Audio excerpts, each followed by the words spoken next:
Rogers, Steven. Just give me a chance. Sorry, son. I'm saving your life.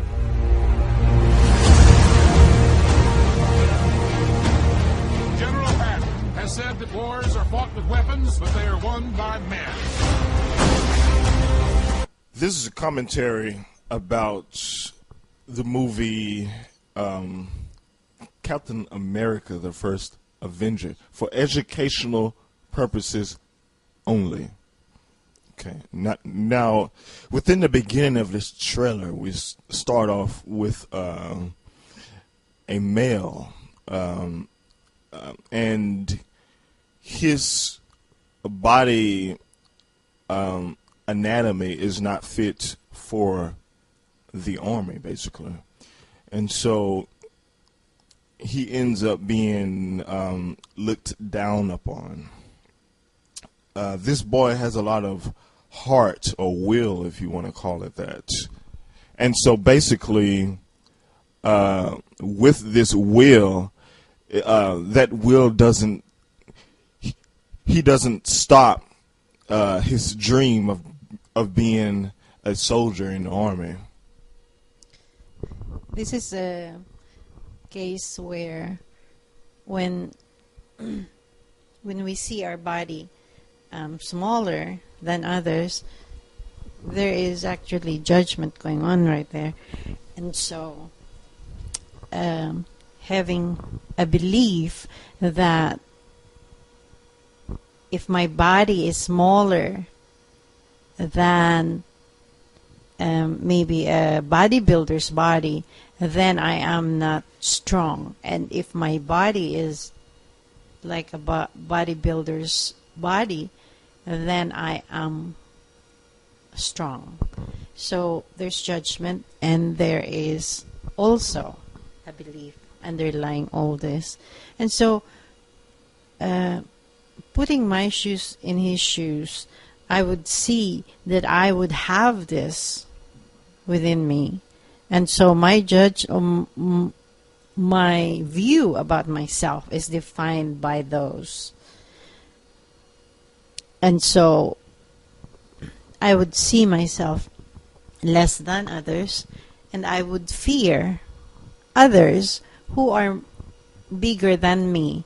And of course, another person who will be bigger than me, if I put my shoes in his shoes, this would be how I see it.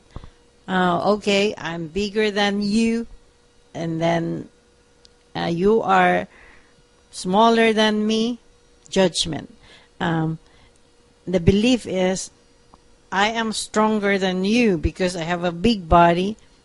You are weaker than me because you have a weak body, or you have a small body.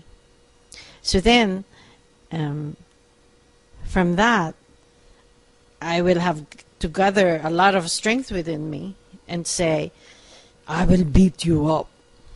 And so, yeah, I beat the guy up. So, going back to the smaller guy, I would say, oh, gee, now he was able to beat me up, then I'm weaker. And so these equations become the defining factor of who I am right here. Rather than looking at me as just that breath, the common sense part of it and the self-honesty part of it. Yes, we actually become possessed by the looks of our anatomy. And so within that possession, we form a personality, and then we begin to live that personality as if that is who we are. But that who we are that we have created is actually an amalgamation of self-dishonesty, actually deceiving oneself within and as the physical representation, which is real, tall, short, skinny, fat, those judgments that has been placed on the physical rather than moving self as self, not defined by the height or the girth of a human being. And so within the height or the girth is where we actually possess ourselves within and as the mind. And we live out that possession and call it who we are. Self-forgiveness statements. I see that the smaller boy has got some fear, and so and also identifies himself as less than. So I would put my shoes in his shoes and take it back on myself. So I would say some self-forgiveness for him as him. I forgive myself that I have accepted and allowed myself to define myself according to my beliefs.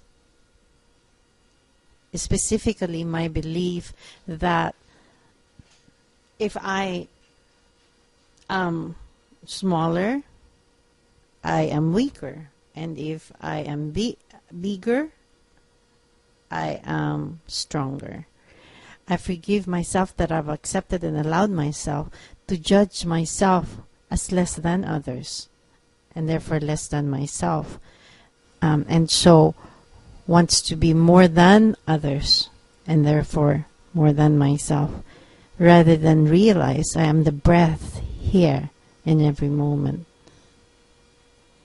And also for self-dishonesty, I forgive myself that I've accepted and allowed myself to be self-dishonest as I identify as the personality or the ego rather than see me as who I am, as the breath in every moment here.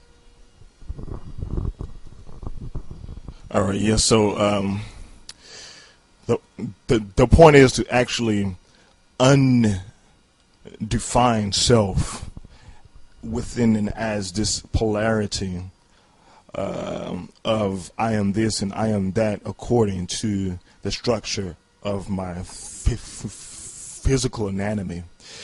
And in order to undefine self is where the point of taking self-responsibility comes in through and as self-forgiveness. Therefore, that self-forgiveness can be applied within self and also by putting self within the other person's shoes and also doing self-forgiveness as self. For example, I forgive myself that I have accepted and allowed myself to change who I am according to and as the physical body that I perceive as more than me and me as less than the physical body. And if I put myself in the other person's shoes, I forgive myself that I have accepted and allowed myself to change who I am according to how others talk about me. It's to create a personality well, to actually self-manipulate who I am according to how others talk about me and want me and desire me to be and to live based on the size of my physical body. All right.